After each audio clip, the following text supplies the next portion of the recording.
சதக்கத்துல் ஃபித்ர் அப்படின்றது ரசூலுல்லாஹி ஸல்லல்லாஹு அலைஹி வஸல்லம் எங்கள் மீது கடமையாக்கினார்கள் என்று இப்னு உமர் ரலியல்லாஹு அன்ஹு அதே போல் அபூ சயீத் அல்-குத்ரி ரலியல்லாஹு அன்ஹு போன்று அறிவிக்கிறான்.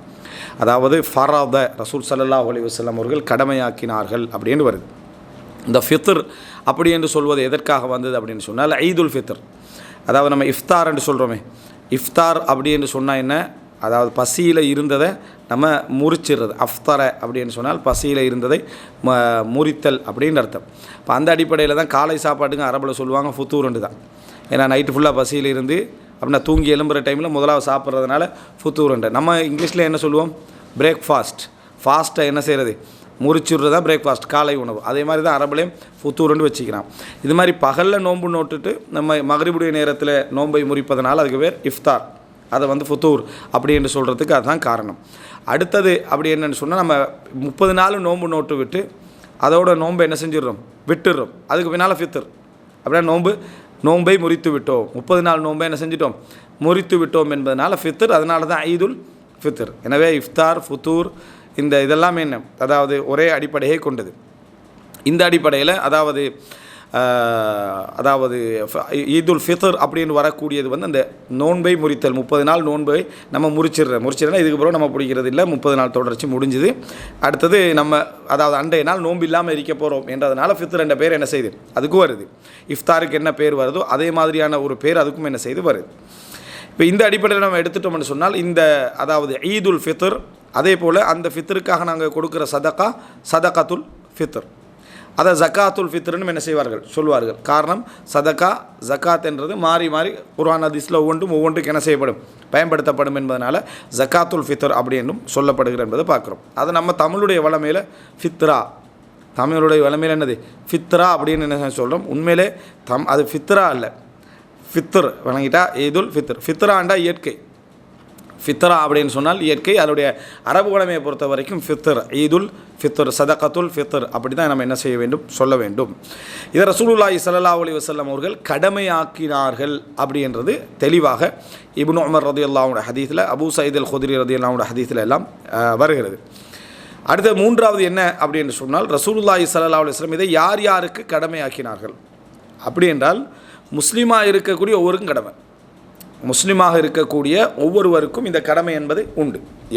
அதாவது சிறியவராக இருக்கலாம், பெரியவராக இருக்கலாம், நோயாளியாக இருக்கலாம், வயதானவராக இருக்கலாம், மாதாவிடாய் பெண்ணாக இருக்கலாம், நோன்பு பிடிக்காதவராக இருக்கலாம், பிரயாணியாக இருக்கலாம் என்று யாரெல்லாம் இருக்கிறாங்களோ எல்லாருக்குமே என்ன இந்த சதகத்துல் ஃபித்ர், ஜக்காத்துல் ஃபித்ர் என்பது கடமை அப்படி என்பதை நம்ம புரிந்து கொள்ள வேண்டும். அப்போ இந்த ஜக்காத்துல் ஃபித்ரை அதாவது ரசூலுல்லாஹி ஸல்லல்லாஹு அலைஹி வஸல்லம் அனைவர் மீதும் கடமையாக்கி இருந்தாலும் சஹாபாக்கள் காலத்திலிருந்து குடும்பத்துக்கு, அதே போல் குடும்பத்தில் உள்ள மனைவி பிள்ளைகள் இவர்களை எல்லாம் விநியோகிக்கிறவர் யாராக இருப்பார்னு சொன்னால் கணவராக தான் என்ன செஞ்சுக்கிறார், குடும்ப பொறுப்பாளர் தான் இருந்திருக்கிறார். ஆனால் கொடுக்கலைன்னா யார் மீது கடமை, பருவ வயது அடைஞ்ச ஒவ்வொருவர் மீதும் குற்றவாளிகள். மனைவி குற்றவாளியாக போவாள், பருவ வயது அடைஞ்ச பிள்ளைகள் குற்றவாளியாக போகும். அந்த குடும்பத்தில் இவற்றை பராமரிப்பை கிளைக்கிற எல்லோருமே என்ன செய்வாங்க, குற்றவாளிகளாக போவார்கள். அதனால் ஒவ்வொருவரும் என்ன உணரணும்னா அவர் மீது கடமைன்றதல்ல, கடமை ஒவ்வொருவர் மீதும் கடமை. சின்ன பிள்ளைகள்னு சொன்னால் அது பெற்றோர்கள் மீது கடமை, மற்றவர்களுக்கு பருவ வயது அடைந்த மனைவி எல்லாருக்கும் அவங்கவுங்க மீது கடமை. அவங்க கொடுக்கலைன்னா அவங்க தான் குற்றவாளிகளாக என்ன செய்வாங்க, மாறுவார்கள். ஆனால் அவர் கொடுத்து விட்டார், அவர் ஜக்காத்தை கொடுத்துட்டார், அந்த ஜக்காத்துல் ஃபித்ரை கொடுத்து விட்டாருன்னா இவர் என்ன அந்த குற்றத்திலேருந்து நீங்கிக் கொள்கிறார். ஜக்காத்துல் ஃபித்ரை பொறுத்த வரைக்கும் தனக்கு கீழுள்ள பொறுப்பாக இருக்கக்கூடிய மனைவி பிள்ளைகளுக்கு மட்டும்தான் கொடுக்கலாமான்னு கேட்டால் அப்படி மட்டுமல்ல, சகோதரர்களுக்கு கொடுக்கலாம், சகோதர பிள்ளைகளுக்காக என்ன செய்யலாம் நம்ம கொடுக்கலாம், அதே போல் தாய் தந்தைக்காக நம்ம என்ன செய்யலாம் கொடுக்கலாம், இந்த மாதிரியும் கொடுக்கலாம் என்பதற்கு ஆதாரம் நாஃபியா இப்னு உமர் ரலியல்லாஹு அன்ஹு அவர்களுடைய மௌலா, அவருடைய வேலைக்காரராக இருந்து விடுதலை செய்யப்பட்டவர். அவர் என்ன சொல்கிறாருன்னு சொன்னால் எந்த அளவுக்கு ஜக்காத்துல் ஃபித்ரை அவர் கொடுப்பாருண்டா இப்னு உமர் ரலியல்லாஹு அன்ஹு எனக்கும் எனது பிள்ளைகளுக்கு என்ன செய்வாங்க கொடுப்பார்கள். அப்போ அவர் அடிமையாக இருந்து விடுதலையானவர். ஆனால் எனக்கும் எனது பிள்ளைகளுக்கும் யார் கொடுப்பார், இப்னு உமர் ரலியல்லாஹு அன்ஹு தான் ஜக்காத்துல் ஃபித்ரை என்ன செய்வாங்க கொடுப்பார்கள். அப்போ நாம் பொருந்தி கொண்டுட்டோம்டா, நம்ம அவர் கொடுக்கறது பரவாயில்லன்னு ஜக்காத்துல் ஃபித்ர் கொடுத்துட்டோம்னா அது கபூலாகிடும். ஏன் பொருந்தி கொள்ளுதல் என்று கொடுப்போம் என்று சொன்னால், இப்போ நம்மளுக்கு ஒருத்தருக்கு சண்டைன்னு வைங்களேன், நம்ம அவரோட ஃபேமிலிக்கு பதிலாக 10 கிலோ கொண்டு இப்படி தான் அவருடைய ஜக்காத்துல் ஃபித்ர் நாங்கள் தாரோன்னா அது சண்டையை மூட்டுறதுக்கு இன்னும் கொஞ்சம் வழியாയിരിக்கும். ஏன் அவருக்கு விருப்பம் இல்லை, இப்போ அவரோட ஜக்காத்துல் ஃபித்ர் கூட இவர் தான்ப்பா கொடுக்குறாரு அப்படின்னு என்ன அந்த ஒரு விருப்பமின்மையால் பிரச்சனையை மூட்டுறதுக்கான என்ன வழிகள் உண்டு. அவர் விரும்பணும், அவர் என்ன செய்யணும், அவர் விரும்பணும், அவர் ஒத்துக்கொள்ளணும், அவர் பொருந்தி கொண்டால் அவருக்காக நம்ம ஜக்காத்துல் ஃபித்ர் கொடுக்குற பிழை இல்லை.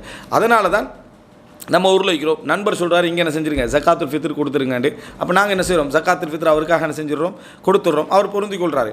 புறவு போன நேரத்தில் இல்லை நான் பணம் வானான்றேன், அவர் திருப்பி தர ட்ரை பண்ணுறேன், நான் வானான்னு சொன்னால் கூட அது என்ன செய்யும், அவருக்கு ஜக்காத்துல் ஃபித்ராக அது நிறைவேறிவிடும். ஏன்னா அவர் அந்த நியத்தை வச்சுட்டாரு, கொடுக்கறதுக்கு நியத்தை வச்சுட்டா நமக்கு இருந்து என்ன செய்யலாம், நம்ம கொடுக்கலாம். எனவே யார் யார் மீது கடமை என்பது ஒவ்வொருவர் மீதும் அந்த கடமை தான். பிறந்துட்டு அவர் புள்ள பிறந்த கடமை தான். அதாவது இந்த வயிற்றில் இருக்கக்கூடிய குழந்தைக்கு ஜக்காத்து கடமையா அப்படியான்னு கேட்டால் ஜக்காத்துல் ஃபித்ர் கடமையும் இல்லை, கொடுப்பது பொருத்தமும் இல்லை. காரணம் என்னென்னு சொன்னால் ரசூல் ஸல்லல்லாஹு அலைஹி வஸல்லம் காலத்தில் அப்படி என்ன செய்யலை, அந்த மாதிரி ஒரு நிகழ்வு நடக்கவில்லை. உஸ்மான் ரலியல்லாஹு அன்ஹு அவர்கள் அந்த மாதிரி சொன்னார்கள் என்று வரக்கூடிய ஒரு செய்தி, உஸ்மான் ரலியல்லாஹு அந்த மாதிரி ஃபத்வான்னு கொடுத்தான்னு வரக்கூடிய செய்தியும் கூட பலகீனமான ஒரு செய்தி. எனவே ஜக்காத்துல் ஃபித்ரை பொறுத்த வரைக்கும் நம்ம ஒரு பிள்ளைக்காக வயிற்றுள்ள குழந்தை சிசு சிலவங்க இறந்து போனவங்களுக்கெல்லாம் கொடுப்பாங்க, இறந்து போன பிள்ளைகள் அப்படியெல்லாம் கொடுக்கறதுக்கு மார்க்க ரீதியாக ஆதாரங்கள் இல்லை. அடுத்து ஜக்காத்துல் ஃபித்ரை பொறுத்த வரைக்கும் அதாவது எவ்வளவு கொடுக்கணும், எந்த காலத்தில் கொடுக்கணும், எப்படி கொடுக்கணும், இதுதான் மிக பிரதானமான ஜக்காத்துல் ஃபித்ருடைய மசாலாக்கள். எவ்வளவு கொடுக்கணும் அப்படின்றது முதலாவது நம்ம எடுத்துக்கொண்டோம் அப்படின்னு சொன்னால், ஜக்காத்துல் ஃபித்ரை பொறுத்த வரைக்கும் அதனுடைய எண்ணிக்கை நம்ம ஏற்கனவே சொன்ன மாதிரி பல இடத்துல இதில் சம்மந்தப்படும், சா என்றது தான் சம்மந்தப்படும். யூசுஃப் அலைஹிஸ்ஸலாத்துடைய அந்த வரலாற்றில் என்ன வரும், காலு நஃப்கிது சுவா அல் மலிக், மலிக்குடைய சுவாஐ அந்த சா வந்து நாங்கள் என்ன செஞ்சிட்டோம், அந்த பாத்திரத்தை எங்களுக்கு லொஸ்ட் ஆகிட்டு காணாமல் போயிட்டு. அப்போ அவங்க சாராயங்களை கூட அதால் தான் அளந்தாங்க, லீட்டர் எல்லாத்தையும் கூட ஒரு சா 2 சான்னு சொல்லி அதால் தான் என்ன செய்தார்கள், அளந்தார்கள். அப்போது இந்த சா அப்படி என்று சொல்கிறத வச்சு தான் நம்ம எல்லா விஷயத்தையும் கணக்கிட வேண்டியது. இப்போ ஒரு சாவை பொறுத்த வரைக்கும் அதை அந்த நான் ஏற்கனவே சொன்ன மாதிரி மதியனால் ஒரு சா இருந்திருக்கும், அந்த சாவுடைய அளவின் மூலமாக ஒரு அளந்திருப்பாங்க, அது எல்லா மக்களுக்கும் தெரியும், இதால் கொடுத்தா என்ன. ஆனால் அதால் எதை அளக்கணும்னு ஒன்று இருக்குதே, அதால் தங்கத்தை எடுத்தால் ஒரு கிலோ தங்கம் அப்படின்னு அளத்தாப்போ என்ன இருக்கும், ஒரு சாவை 2 உண்டு அரிசியும் 1 கிலோ, இது 1 கிலோ நம்ம சொல்ல போகிறதில்ல. அதால் எதை அளக்கணும்னு இருக்குது. அதே போல் அதால் வந்து பஞ்சு ஃபுல்லாக நம்ம அளந்தோம்னா ஒரு கிரேம், ஒரு குறிப்பிட்ட கிரேமாவது வருமா, வராது. அரிசி அளந்தோம்னா உண்டு வரும், கோதுமை அளந்தா உண்டு வரும், சின்ன சின்ன மட்டமட்ட பார்லி அளந்தோம்னா இன்னொன்று வரும், சோளகத்தை அளந்தா இன்னொன்று வரும், இப்படி இருக்குது. இதனால் சா வச்சு எதை அளத்தல் என்பதை நம்ம என்ன செய்யணும், புரிந்து கொள்ளணும். இதனால தான் பல அந்த சா விஷயத்தில் முஆவியா ரலியல்லாஹு அன்ஹு அவர்கள் வந்து அவருடைய ஆட்சி கால 40க்கு பின்னால் உள்ள ஆட்சி கால பகுதியில் மதீனாவுக்கு வந்த நேரத்தில் சிரியாவில் உள்ள கோதுமையை சொல்லி அவர் சொல்கிறாரு, இதில் அரை சாவு கொடுத்தா போதும்னு நான் நினைக்கிறேன். மதீனாவில் உள்ள அந்த கோதுமைக்கு பதிலாக சிரியாவில் உள்ள அந்த கோதுமையில் அரை சாவு கொடுத்தா என்ன போதும்னு நினைக்கிறேன் அப்படின்னு சொன்னதாக வருது. அப்பொழுது அபூ சயீத் அல் குத்ரி ரலியல்லாஹு அன்ஹு அவர்கள், இல்லை நான் ரசூலுல்லாஹி ஸல்லல்லாஹு அலைஹி வஸல்லமுடைய காலத்தில் ஒரு சாவை தான் கொடுத்திக்கிறேன், எனவே அதை கடைசி வரைக்கும் நான் ஒரு சாவை தான் என்ன செய்வேன், கொடுப்பேன் அப்படின்னு சொல்லி அபூ சயீத் அல் குத்ரி ரலியல்லாஹு சொன்னதாக வருது. ஆனால் பெரும்பாலான அறிஞர்கள் வந்து முஆவியா அந்த நிலைப்பாட்டை தான் என்ன செய்கிறாங்க, சரி கண்டார்கள் ஃபிக்ஹில் எல்லாம். என்ன காரணம் அப்படின்னு சொன்னால், அந்த அந்த முஆவியா அங்கே சொல்லக்கூடியதில் அதாவது ஒரு சாண்டா என்ன 4 முத்து, ஒரு சான்றது 4 முத்து, ஒரு நடுத்தரமான ஒரு மனிதர் அதாவது இப்படி அளந்து உண்டு, இதில் 2 3 4 இப்படி 4 முத்து வரும். அதனால தான் ரசூலுல்லாஹி ஸல்லல்லாஹு அலைஹி வஸல்லம் அல் குஸ்லு சாஉன் வல் வுது முத்துன்னுட்டாங்க. குளிப்பு என்பது என்னது, ஒரு சா, வுது வந்து ஒரு முத்து அப்படின்னா, அதாவது என்ன திரவங்களே அதில் என்ன செய்கிறாங்க, அளக்குறாங்கன்னு அர்த்தம். ரசூல் ஸல்லல்லாஹு அலைஹி வஸல்லம் அவர்கள் 4 முத்துலேருந்து 5 முத்து வரைக்கும் குளிப்பார்கள் அப்படின்னு வருது. அப்போ ஒரு சாலை வந்து அவர் அந்த முஆவியா கூட அந்த கருத்துப்படி பார்த்தோம்னா அதோட வெயிட் அதிகம். எதில் அதாவது இந்த சிரியாவுடைய அந்த கோதுமையில் அதை 2 போடுறதும் சமம், மதீனாவுள்ள கோதுமை 4 போடுறதும் என்னது சமம் அப்படின்றாங்க. அப்போ கூட அபூ சயீத் அல் குத்ரி ரலியல்லாஹு அன்ஹு அவர்கள் அந்த எண்ணிக்கைக்கு போகல. அவங்க என்ன சொல்கிறாங்கன்னா, சால ரசூல் ஸல்லல்லாஹு அலைஹி வஸல்லம் ஒரு சா கொடுக்க சொல்லிக்கிறாங்க, ஒரு சாண்டா 4 போட்டாகணும், அதில் 4 போட்டாகணும் அப்படின்னு சொன்னால் என்ன, அந்த ஒரு சா தான் என்ன செய்யணும், கொடுக்க வேண்டும் அப்படின்னு. ஒரு சா 4 போட்டாகணும்னா ஒரு சா என்று சொல்கிறது இதால் தான், இது 4 போட்டால் தான் ஒரு சா என்று சொல்கிற மாதிரி அவங்களோட இது இருந்துன்னு அர்த்தம் இல்லை. அவங்களுடைய சாவே என்னது, அந்த 4 போடக்கூடிய கொள்ளளவு உள்ள அந்த பாத்திரமாக அது இருந்திருக்கு, விளங்கிட்டா. அதால் ஒன்று போடுறது சமம், அதில் அரைவாசி போடுறது சமம்னு சொல்கிறப்ப அந்த சா அளக்கிறதுக்கு 4 முத்துள்ள ஒரு கப்பன் வைங்களேன், முத்துடைய கப்பன் வைங்களேன், அதால் 2 போடுறதும் அதால் 2 போடுறது சிரியாவுடைய கோதுமைக்கும் மதீனாவுடைய கோதுமைக்கு இதெல்லாம் 4 போடுறதும் என்ன செய்யும், ஈக்குவலாக அமையும் என்று முஆவியா சொல்கிறாங்க. ஆனால் அது அபூ சயீத் குத்ரி எல்லாம் என்ன செய்யலை, ஒத்துக்கொள்ளலை. இது ரெண்டுலேயுமே எடுத்து பார்த்தீங்கன்னா வெயிட்டில் அப்போ சரியாக வரப்போது முஆவியாலாம் சொல்கிறது. முஆவியாரெல்லாம் சொல்கிறது வந்து வெயிட்டில் என்ன செய்யும், சரியாக வரும். ஆனால் சாலை என்ன செய்யாது, ரசூலுல்லாஹ் சொன்ன வார்த்தைக்கு சரியாக வராது. அப்போ சாவுக்கு என்ன உணவு தானியங்கள் என்று வந்தாலும் இப்படி தான் கொடுக்கணும் அப்படின்றாங்க. ஆனால் ரசூல் ஸல்லல்லாஹு அலைஹி வஸல்லம் அவங்க ஒரு சா அந்த கொடுத்தல் என்பதில் வெறும் கோதுமையை மட்டும் சொல்லலை. முதலாவது இன்னொரு பிரச்சனை என்னென்னா, இந்த பயானம் பண்ணுற டைம்களில் நான் பல இடங்களில் உணர்ந்துக்கிறேன், கோதுமையை கண்ணால் கண்ட பாட்டிகளும் இப்போ குறவு. இப்போ புதிய நவீனத்தை முந்தி கோதுமையை கண்டாங்க, இப்போ ரொட்டியை காண்ற பாட்டியும் குபுசை காண்ற பாட்டியும் தான் அதிகம். கோதுமைனா காணாத பிள்ளைகள் நிறைய பேர் இருக்கிறாங்க, கோதுமை காணாத பிள்ளைகள். அந்த கோதுமையில் மைதாண்டா என்ன, அதே போல் வாட்கோதுமைண்டா என்ன, தொழிற்கோதுமைண்டா என்ன, கோதுமையோட வகைகள் என்ன தெரியாது. மாவு அப்படின்றதுக்கு ஒரு பொது பேர் வச்சு தக்கீக், அரபில் சொல்கிறது தக்கீக் கண்டா என்ன மாவு அப்படின்ட்டு. அந்த மாவுக்கு கீழே தான் ஷயீர் வரும், புர்ரு வரும், ஹிந்தா வரும், அதுபோல் என்ன அதாவது இந்த இந்த இப்படி நிறைய பேர்கள் என்ன செய்யும், அதுக்கு கீழே அந்த மாதிரியான கோதுமை வகைகள்லாம் வரும். அப்போ ஒவ்வொரு கோதுமையிலே பல என்ன வகைகள் இருக்குது. அப்போ அந்த ஒவ்வொரு வகைக்கும் ஒவ்வொரு நிலைமை இருக்குது. அப்போது ஹதீஸில் வந்து இப்படி பல வகை சொல்லப்படுறப்ப நம்ம இயற்கையோடு நம்ம சம்பந்தம் இல்லாமல் இருக்கிறதுனால, இயற்கை இப்போ வந்து பெக்கெட்டில் வந்துட்டு தானே நம்ம ரொட்டி நம்ம போடுறதும் எடுக்கிறது மட்டும்தான், அந்த லெவலுக்கு வந்தாச்சு. அப்போ அடுப்போ சுட்டு வந்துடும், அதுக்கோட கோதுமை அவன் வச்சுக்கொள்வான், ரொட்டி படுத்து நமக்கு வந்து சேர்ந்துடும். இந்த அடிப்படையில் இருக்கிறதுனால மக்களுக்கு அதை பற்றி விளங்கலை. அரிசி நீ கோதுமை விடுங்க, அரிசியில் எவ்வளோ தெரியுமா நினைக்கிறீங்க, அரிசியிலையும் என்னது அதாவது அந்த இயற்கையான அந்த குத்தரிசி என்ற என்ன மற்ற அந்த அதெல்லாம் தெரியாத மக்களாக தான் என்ன செய்கிறாங்க, கம்பெனி பேர் தான் தெரியும். எல்லாருக்கும் என்ன தெரியுமாண்டா, அந்த கம்பெனியோட பேர் தான் தெரியும். இது வந்து ஒரு பெரிய ஒரு இயற்கையோடு நம்ம தொடர்பில்லாமல் வாழ்கிறோம், தற்சார்பற்ற ஒரு வாழ்க்கை வாழ்கிறோம் என்பதற்கான ஒரு ஆதாரம். இது மோசமான விளைவு தான், மோசமான விளைவு. இப்போ இந்த இடத்துல முஆவியா ரலியல்லாஹு அதை சொல்கிறாங்க, அபூ சயீத் குத்ரி இல்லாங்க அப்படி இல்லைன்றாங்க. இந்த கோதுமை வகையில் எதாக இருந்தாலும் தான் பார்க்கணுமன்றாங்க. ரசூல் ஸல்லல்லாஹு அலைஹி வஸல்லம் அவர்கள் இந்த ஜக்காத்தை சொல்கிற டைமில் கோதுமை இதில் வந்து புர்ரை சொல்கிறாங்க, புர்ரு வகை கோதுமையை சொல்கிறாங்க, அதுபோல் தமர் ஈத்தம்பழத்தை சொல்கிறாங்க, அகைத் பால் கட்டிகள், அந்த பாலை கட்டியாக்குறோமே அந்த பால் கட்டிகளை சொல்கிறாங்க. நம்ம சீஸ்ன்னு சொல்கிறோமே, சீஸ் அளவுக்கு வராட்டியும் அதாவது அது என்ன அதாவது பால் கட்டி அப்படின்னு வைங்க, அந்த அந்த ஜுபுனான்னு சொல்கிற மாதிரி சரியா.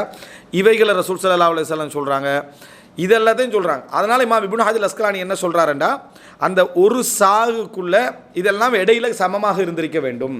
எது ஈத்தம்பழம், புர்ரு, ஹிந்தா, இந்த இந்த அக்கித் பாலாடை, இதெல்லாம் பால் கட்டியெல்லாம் ஒரே சமமான எடை கொண்டதாக இருந்திருக்க வேண்டும்.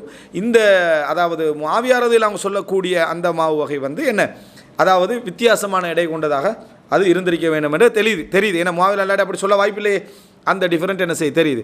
அதனால தான் அதில் ஒரு சா இடத்துல அபூ சயீத் குத்ரி இல்லாமல் வித்தியாசம் காணலை, எல்லாமே ஒரு சாகுக்கு தான் கிட்டத்தட்ட என்ன செஞ்சு எல்லாமே இருந்திருக்குது. அந்த ஒரு அதாவது கிலோவில் அளத்தா அந்த ஒரு சாகுக்கு எந்த முரணை என்ன செய்யலை வருகின்ற மாதிரி அது இல்லை. ஆனால் முஆவியா ரலியல்லாஹு சொல்லக்கூடிய சிரியா என்றது அன்றைக்கு புதுசு அவங்களுக்கு, அந்த அங்கே உள்ள விளைச்சலில் உள்ளது அது டிஃப்ரெண்ட்டாக இருந்ததாக என்ன செய்யுது சொல்லப்படுவதை நம்ம பார்க்கிறோம். இப்போ இன்றைக்கு அது பிரச்சனை இல்லை தான், இருந்தாலும் நம்ம இந்த பின்னணியை நம்ம என்ன செய்ய வேண்டும், விளங்கிக் கொள்ள வேண்டும். ஏன் நாங்கள் கிலோவுக்கு வந்துட்டோம், இப்போ நம்ம சாலை இல்லை, நம்ம வந்து சாலை இல்லை, ஒரு சாவுடைய அளவை மட்டும் நம்ம இப்போ அப்படியே எடுத்துட்டோம். ஒரு சாவுடைய அளவு நம்ம நேரத்தோட பார்த்தோம், ஜக்காத்துடைய இதில் வந்து அதாவது 2040 கிராம் ஒரு சா என்றது 2040 கிராம். நம்ம ஜக்காத்துடைய செய்தியில் என்ன பார்த்தோம், ரசூலுல்லாஹி ஸல்லல்லாஹு அலைஹி வஸல்லம் 5 வசக் இருந்தால் அறுவடைக்கு ஜக்காத்து கடமைனாங்க. 5 வசக் இருந்தால் ஒரு வசக் வந்து 60 சா, அப்போ 5 வசக் வந்து 300 சா, 5 வசக் வந்து 300 சா. அப்போ ஒரு சா 2040 கிராம் அப்படின்னு சொல்லி வந்துச்சுன்னு சொன்னால் மொத்தமாக 612 கிலோ வரும். 2040 கிராம் வந்து வரும்போதுன்னா 300க்கு என்ன 612 கிராம் வரும். அதில் வந்து நம்ம 2.5 அப்படின்ட்டு வச்சோம்னா அது இல்லை, அது 2.5 கிலோன்னு வச்சோம்னா 780 கிலோகிராம் என்ன செய்யும் வரும். இப்படி என்ன நம்ம பார்க்குறோம். ஆனால் 2900 கிராம் என்று சொல்லக்கூடிய அறிஞர்கள் என்ன செய்கிறாங்க இருக்கிறாங்க. ஸோ அதனால் சேஃப் என்னென்னா எங்களுக்கு கடமையான பகுதிகளை எதில் கடமையாகும் என்பதில் குறைய அளவு வச்சுக்கொள்ளணும்.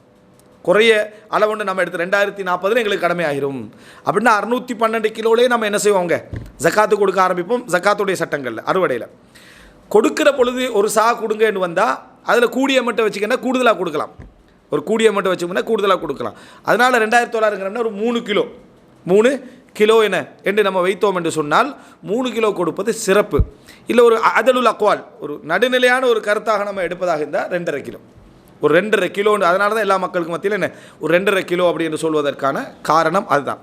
அப்போ 2.5 கிலோ கோதுமை, அரிசி இது போன்றவைகளை நம்ம என்னது, அதாவது மக்கள், ஏன்னா அரசுலாங்க அன்றைய தானியத்தை சொல்கிறாங்க, நம்ம இன்றைய தானியத்தை எடுக்கணும். இது போன்றவைகளை மக்களுக்கு என்ன செய்யலாம், நம்ம கொடுக்கலாம் 2.5 கிலோ. அப்போ ஒருவருக்கு 2.5 கிலோ என்ற அடிப்படையில் ஒரு கொடுப்பது என்னது மிகவும் பொருத்தமானது. ஒருவருக்கு 2 குடும்பத்தில் வந்து என்ன ஒரு 10 பேர் இருக்கிறாங்க அப்படின்னா 25 கிலோ என்ன செய்யணும், அவங்க கொடுக்க வேண்டும். இதுதான் ஒரு சாவுடைய அளவு சம்பந்தமாக வரக்கூடிய செய்தி.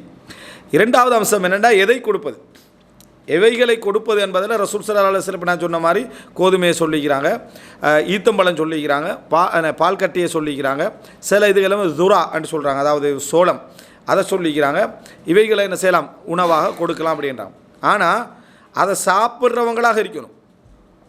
ஷேக் அல்பானி சொல்கிறாரு, சிரியாவை பொறுத்த வரைக்கும் ஈத்தம்பழத்தை முழு நேர உணவாக யாருமே உட்கொள்வதில்லை. நல்லா புரிஞ்சு கொள்ள வேண்டும். முழு நேர உணவு எல்லாம் சாப்பிட தான் செய்வோம். முழு நேர உணவாக எதை உண்ணுவோமோ அதை நம்ம என்ன செய்யணும், நம்ம கொடுக்கணும். இப்போ முகமது பின் சாலிஹ் அல் உசைமீன்ட்ட கேட்கப்படுது, மெக்கரோனி கொடுக்கலாமாண்டு. அவர் ஆமன்றார். விளங்கிட்டா, மெக்கரோனி ஒரு முழு நேர உணவு அப்படின்னு சொன்னால் மெக்கரோனியை நீங்கள் என்ன செய்யலாம், கொடுக்கலாம் அப்படின்றாரு. அதான் உண்மை. அதாவது எங்களுக்கு முழு நேர உணவு ஏதோ 1 கிலோ சீனியை கொடுத்துடக்கூடாது. விளங்கிட்டா, சாப்பிட்லாம் தான், அப்புறம் அடுத்த நாள் அவன் வைக்க மாட்டான். அதனால் 1 கிலோ என்ன, அதாவது எது அவன் சாப்பிடுவானோ அந்த சாப்பாடு. அதனால தான் மெக்கரோனியை கொடுக்கலாமான்னு கேட்டால் கொடுக்கலான்னு சொன்னது. அவனுடைய முழு நேர உணவாக இருக்கக்கூடிய ஒன்றை கொண்டு போய் நம்ம என்ன செய்யலாம், 1 கிலோ என்ன செய்கிறது அவனுக்கு கொடுப்பது அப்படின்றது. ஆனால் மெக்கரோனியோட கேள்விக்கு அந்த 1 கிலோ நம்ம கொடுக்குறன்ற மற்றதுக்கு இது அமௌண்ட்டில் என்ன செய்யலாம், வித்தியாசம் வரலாம். அது அவனை பொறுத்துள்ள விஷயம். அதே போல் அப்படின்னா இப்போ நூடுல்ஸ் நம்ம கொடுக்கலாமான்னு கேட்டால் முழு நேர உணவுக்கு கொடுக்கலாம். அதை அவன் விரும்பி ஏற்றுக்கிறதா இருக்கணும். நீ பகலைக்கு நூடுல்ஸ் தின்னு சொல்லி என்ன சொல்லிடக்கூடாது. நம்ம கொடுக்கக்கூடிய மக்கள் அதை அங்கீகரிக்கக்கூடிய அமைப்பில், அவங்களோட தேவையை நிறைவேற்றக்கூடிய அமைப்பில் இருக்குமாக இருந்தால் நம்ம அதை கொடுக்கலாம் என்ற அந்த நிலைப்பாடு என்ன ஒரு சரியான நிலைப்பாடு. என்ற ரசூல் ஸல்லல்லாஹு எல்லாத்தையும் சொல்கிறாங்க. ஈத்தப்பழம் சொல்கிறாங்க, பால் கட்டி சொல்கிறாங்க, அதே போல் சோளம் சொல்கிறாங்க, கோதுமையை சொல்கிறாங்க. அப்படின்னா ரசூல் ஸல்லல்லாஹு அலைஹி வஸல்லம் அந்த நேரம் முழு நேர உணவை தான் பார்க்குறாங்க. இப்போ நாங்கள் அரிசி அந்த அடிப்படையில் தான் தீர்மானிக்கிறோம். ரசூலுல்லாஹி காலத்தில் அரிசின்றது மிகப்பெரிய ஒரு முழு நேர உணவாக இருக்கல. ஆனால் இன்றைக்கு அரபுகளில் முழு நேர உணவாக அதை என்ன செஞ்சுட்டு மாறிட்டு. அப்போது அது ஒரு இட்டுக்கட்டப்பட்ட ஹதீஸ் சொல்லுவாங்க, லவ்கான ருஸு ரஜுலன் லக்கான ரஜுலன் சாலிஹன் அப்படின்ட்டு. அரிசி வந்து என்ன ஒரு மனிதராக இருந்தால் சாலிஹான மனிதராக இருந்திருப்போம் அப்படின்னு ஒரு இட்டுக்கட்டப்பட்ட ஹதீஸை என்ன செஞ்சுக்கிறேன் வச்சுக்கிறேன். எல்லா காய்கறி வகைகளுக்கும் அரிசிக்கும் இட்டுக்கட்டப்பட்ட ஒரு ஹதீஸ் என்ன செய்யுது இருக்குது. அவனோ வியாபாரத்துக்கு யூஸ் பண்ணிக்கிறான். ஆனால் பலகீனமான ஹதீஸ். மண் அக்கலை பாதிஞ்சார் தகவல் ஜன்ன, யார் இந்த இது கத்திரிக்காய் சாப்பிட்றாரோ அவர் சொர்க்கம் அப்படின்னு சொல்லி என்ன ஒரு ஹதீஸ் எல்லாம் என்ன செய்யுது இருக்குது. இப்போ இந்த அடிப்படையில் நம்ம என்ன புரிஞ்சுக்கணும்னு சொன்னால், ரசூல் ஸல்லல்லாஹு அலைஹி வஸல்லம் மீது இப்படி இட்டு கட்டிக்கிறாங்க, அது ஒரு பெரும் பாவம். நமக்கு அது என்ன செய்யுது, இப்போ விளையாட்டு செய்திகள் மாதிரி வந்து என்ன செஞ்சுக்கு அதில் சேர்ந்துருக்கு. இப்போது இந்த செய்திகளை, அதாவது ரசூல் ஸல்லல்லாஹு அலைஹி வஸல்லம் காலத்தில் அது எப்படி இருந்துச்சு, இன்றைக்கு நம்ம முழு நேர உணவை நம்ம என்ன செய்யலாம் கொடுக்கலாம்ன்றதை நம்ம புரிஞ்சுக்கொள்கிறோம். இது ஒரு அம்சம்.